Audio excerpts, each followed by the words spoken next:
Halo semuanya, kami dari kelompok Tung Tung Tung Travo. Dan sesuai namanya, hari ini kami akan bahas sesuatu yang mungkin sering kalian dengar, tapi belum tentu kalian pahami sepenuhnya, yaitu trafo atau nama lengkapnya transformator. Trafo ini perannya besar banget dalam dunia kelistrikan. Bisa dibilang hampir semua peralatan listrik itu yang kita pakai, langsung atau nggak langsung, pasti bersinggungan sama yang namanya trafo. Tapi apa sih sebenarnya trafo itu? Kenapa dia penting? Terus kok bisa panas? Bisa juga rusak? Nah, semua pertanyaan itu bakal kita bahas bareng-bareng. Tapi sebelum masuk ke materi, saksikan dulu suara Mas dari saya yang akan menyanyikan sedikit lirik dari pengantar biar gak tegang-tegang banget di sini. Nah, tekan-tekan. Saat engkau tertidur, aku bertemanmu. Tidak kau tak bisa rasakan mataku. Tidak kau jamu di layarku tetap bersyukur. Saat engkau terbayang, aku tengah bisa. Kita akan bermain domba bukan cendera mata. 1 sampai 5 tahun cepat tak terasa. Segeralah aku upayakan untuk melindungi. Tunggu aku kembali lagi esok pagi.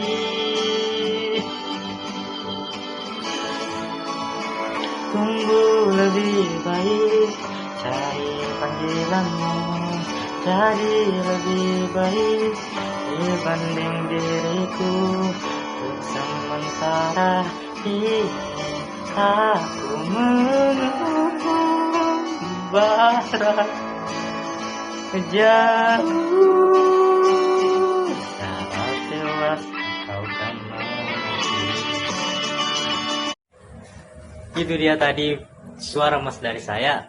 Nah, berikutnya balik ke topik. Jadi trafo ini penting banget di dunia kelistrikan, mulai dari di rumah, sekolah, kantor, bahkan pabrik. Semua butuh trafo buat menyalurkan listrik dengan aman dan efisien. Kami udah bagi materinya satu orang satu topik, 1 menit per orang.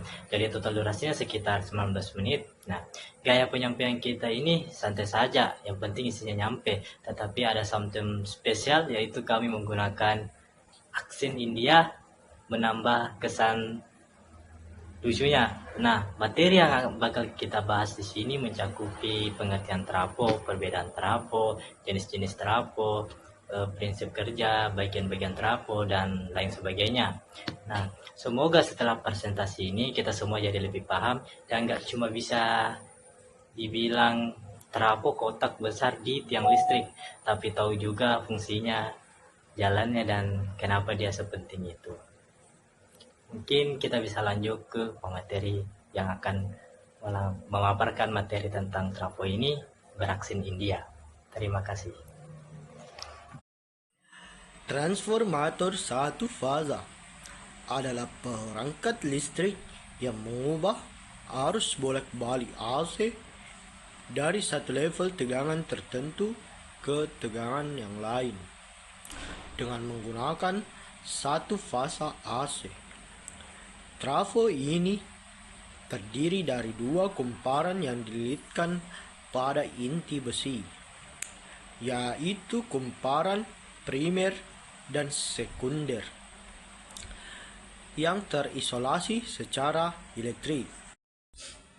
Transformator satu fasa sering digunakan untuk keperluan rumah tangga, seperti menyalakan lampu, peralatan elektronik, dan mesin-mesin kecil. Transformator satu fasa memiliki biaya yang lebih rendah dan lebih mudah dioperasikan dibanding transformator 3 fasa. Baik, kemudian mengenai perbedaan trafo satu fasa dan tiga fasa. Trafo tiga fasa biasanya digunakan pada mesin industri, motor listrik, dan ketika tingkat tegangan yang lebih tinggi diperlukan untuk beban besar. Trafo ini juga sering ditemukan di jalur distribusi listrik dan sambungan jaringan listrik. Kemudian pada trafo satu fasa terutama digunakan dalam aplikasi komersial perumahan atau ringan di mana beban biasa bertegangan lebih rendah. Juga digunakan di sirkuit kontrol motor kecil, catur daya, dan aplikasi servo lainnya. Keuntungan dari trafo tiga fasa adalah lebih efisien dibanding trafo satu fasa dengan peringkat yang sama. Ini karena transformator tiga fasa memiliki daya 3 kali lipat atau 3 kali efisiensi. Sedangkan pada trafo satu fasa itu lebih murah daripada trafo tiga fasa.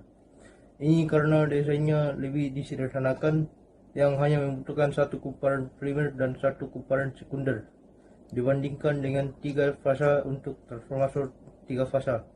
Ini juga membutuhkan lebih sedikit arus yang bermanfaat dalam beberapa aplikasi. Assalamualaikum. Hari ini saya akan membahas mengenai jenis-jenis trafo.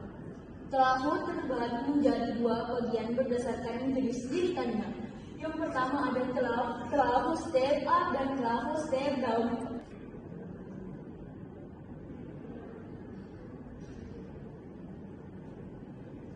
Trafo ini adalah trafo step down, di mana kumparan primernya lebih banyak daripada kumparan sekundernya. Trafo ini biasanya digunakan untuk sistem distribusi.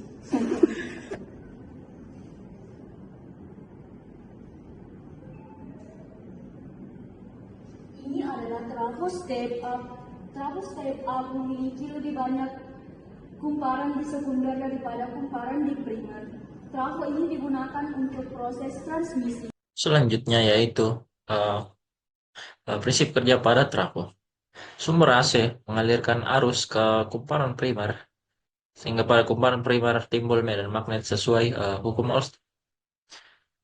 Untuk menentukan arah arus dari kumparan primer, kita menggunakan prinsip cross dan dot, di mana pada kumparan primer ini cross berada di sebelah sini, dan dot di sebelah kiri. Yang ini adalah searah dengan jarum jam, dan di sebelah sini berlawanan dengan arah jarum jam. Dan resultan flux yang didapatkan adalah seperti ini. Nah, arus mengalir ke kumparan sekunder. Pada kumparan sekunder terjadi kegel induksi karena sesuai hukum Faraday, di mana sumber AC medan magnet yang berubah-ubah menginduksi kumparan sekunder, dan terjadi hukum Oersted pada kumparan sekunder seperti prinsip pada kumparan primer tadi. Akibat ada kegel induksi, maka timbul arus yang mengalir ke beban. Arus yang mengalir ke beban itu dia berlawanan arahnya dengan flux magnetiknya, hingga pada beban itu arah arusnya seperti ini. Kurang lebih prinsipnya seperti itu. Arah arus pada kumparan sekunder ditentukan dengan metode yang sama dengan kumparan primer, yaitu cross dan dot, sehingga didapatkan arus yang timbul itu arahnya seperti ini yang tadi saya jelaskan. Oke, sekian untuk prinsip kerja. Jadi, ikanan alkebat terapot terdiri dari 5 bagian. Yang pertama, sumber AC. Sumber AC ini sebagai tegangan input. Yang kedua, kumparan primer. Kumparan primer ini ditandai dengan terhubung ke sumber AC. Yang selanjutnya, tempat terjadinya induksi itu di inti besi. Inti besi ini dibuat berlapis-lapis. Yang selanjutnya ada kumparan sekunder. Kumparan sekunder ini diinduksi oleh sumber AC, nanti akan mengalirkan arus ke beban. Jadi begitulah ada 5 bagian-bagian dari trafo. Mungkin sekian dari saya. Terima kasih. Rugi pada trafo terbagi menjadi 2, yaitu rugi inti dan rugi tembaga. Rugi inti terbagi menjadi dua lagi, yaitu rugi histerisis dan rugi eddy. Rugi histerisis terjadi pada inti besi. Rugi histerisis terjadi karena kerapatan fluks, dan cara menanganinya adalah dengan penggunaan baja silikon. Rugi inti yang kedua adalah rugi eddy. Rugi eddy terjadi pada inti besi. Rugi eddy terjadi karena arus sirkulasi atau arus eddy. Cara menanganinya adalah dengan laminasi. Selanjutnya ada rugi tembaga.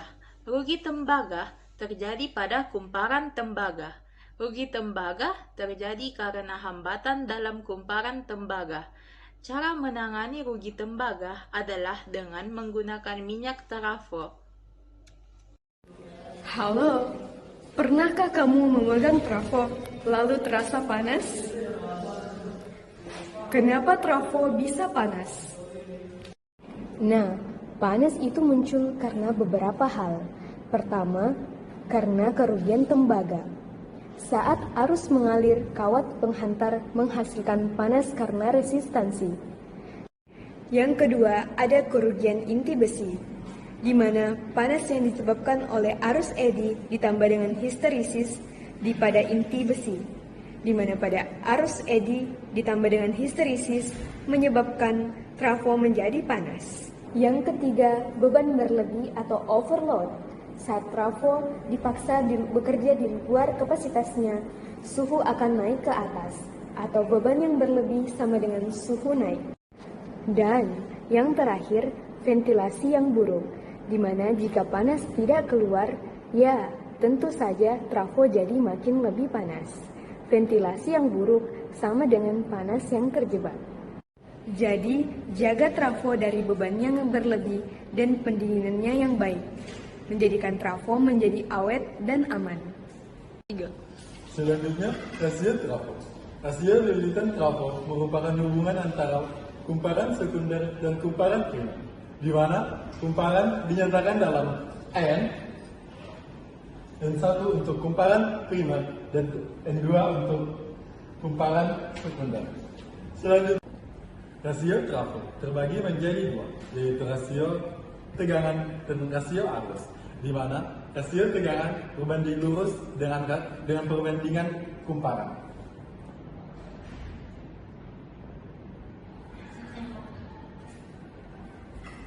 Yang dapat dinyatakan dalam persamaan berikut. Selanjutnya rasio arus berbanding terbalik dengan perbandingan kumparan. Sehingga dapat disimpulkan bahwa rasio tegangan dan rasio arus saling berbanding terbalik jika dibandingkan dengan rasio kumparan. Baiklah, polaritas aditif dan subtraktif adalah metode pengujian untuk mengetahui arah polaritas trafo, khususnya trafo daya satu fasa dengan dua lilitan, primer dan sekunder. Pengujian ini dilakukan dengan menggabungkan sebagian terminal primer dan sekunder, lalu mengukur tegangan antara dua terminal lainnya. Yang pertama, polaritas aditif. Polaritas aditif adalah tegangan antara terminal yang tidak dihubungkan menunjukkan hasil penjumlahan tegangan primer dan sekunder. Umumnya terjadi bila terminal dengan polaritas sama berada di posisi diagonal, misalnya H1 dan X2. Tegangan terukur bisa dikatakan dengan V total sama dengan V primer ditambah V sekunder. Yang kedua, polaritas subtraktif adalah tegangan antara terminal yang tidak dihubungkan menunjukkan hasil selisih atau pengurangan antara tegangan primer dan sekunder. Terjadi bila terminal polaritas sama berada berdekatan, misalnya H1 dan X1. Tegangan terukur sama dengan V total sama dengan V primer dan V sekunder. Penting untuk diketahui polaritas agar dapat menghubungkan dua trafo secara paralel dengan benar, mencegah terjadinya hubungan singkat akibat fase yang tidak sesuai dan digunakan dalam konfigurasi pengukuran tegangan pada sistem distribusi tenaga listrik. Baik, di sini saya akan menjelaskan mengapa transformator dibutuhkan. Transformator adalah perangkat elektromagnetik yang berfungsi untuk mengubah tingkat tegangan listrik dalam sistem arus bolak-balik atau AC. Keberadaannya sangat penting dalam sistem kelistrikan modern, terutama dalam distribusi dan pemanfaatan energi listrik. Berikut adalah alasan utama mengapa trafo sangat dibutuhkan. Yang pertama yaitu mengubah tegangan sesuai dengan kebutuhan, atau step up dan step down. Step up transformer, yaitu trafo jenis ini menaikkan tegangan dari nilai rendah ke nilai tinggi. Ini berguna saat listrik yang dihasilkan oleh pembangkit harus dikirimkan ke tempat yang jauh. Misalnya listrik dari pembangkit biasanya sekitar 11 kV, dinaikkan hingga 150 kV, agar bisa ditransmisikan dengan efisien.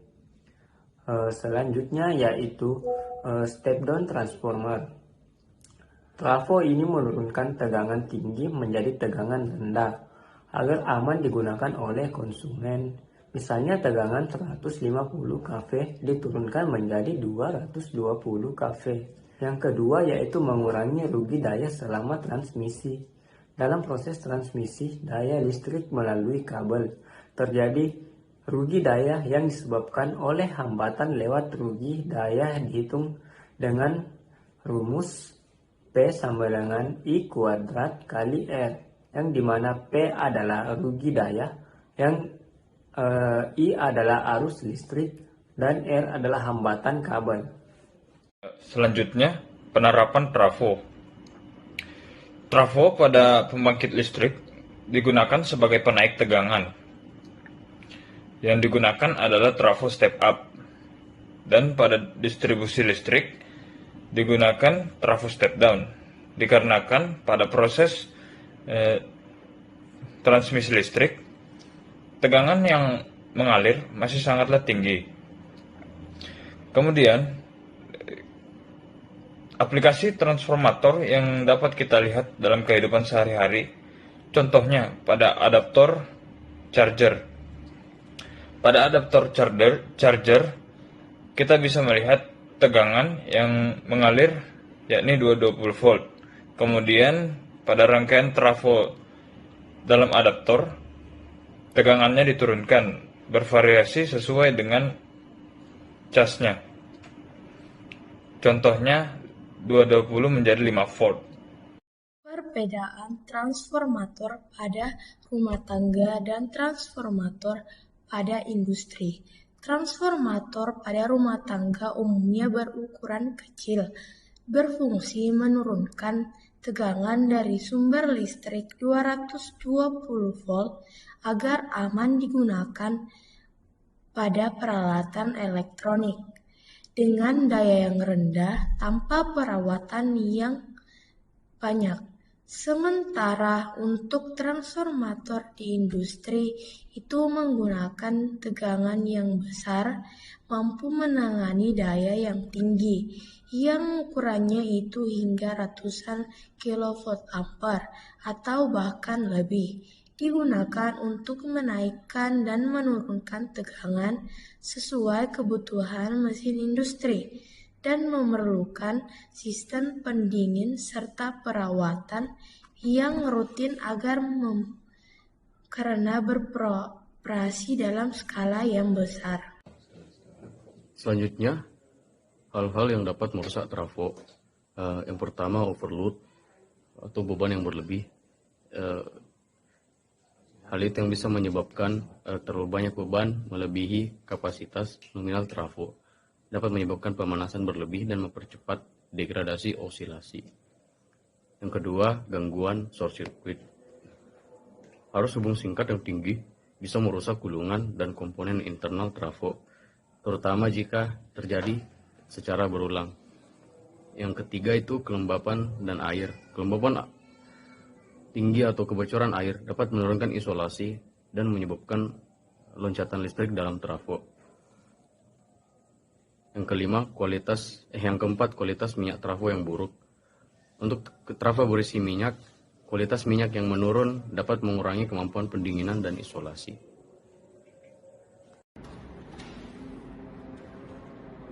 Dalam kesempatan ini, saya akan membahas tentang cara merawat trafo yang baik dan benar. Teman-teman sekalian, pastinya merawat trafo itu adalah salah satu yang paling perlu diperhatikan. Dalam kesempatan ini ada 4 poin utama yang perlu ditinjau. Yang pertama adalah rutin memeriksa kondisi fisik.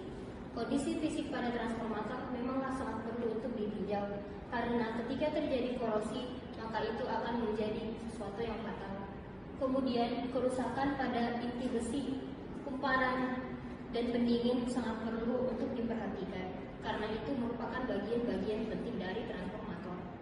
Yang kedua adalah cek kondisi dan koneksi dari terminalnya. Apabila terjadi korosi tadi, maka resistansi itu akan meningkat dan resiko overheating juga meningkat, sehingga kita harus cek kondisi koneksi dan terminalnya. Yang ketiga adalah jaga kebersihan lingkungan sekitar.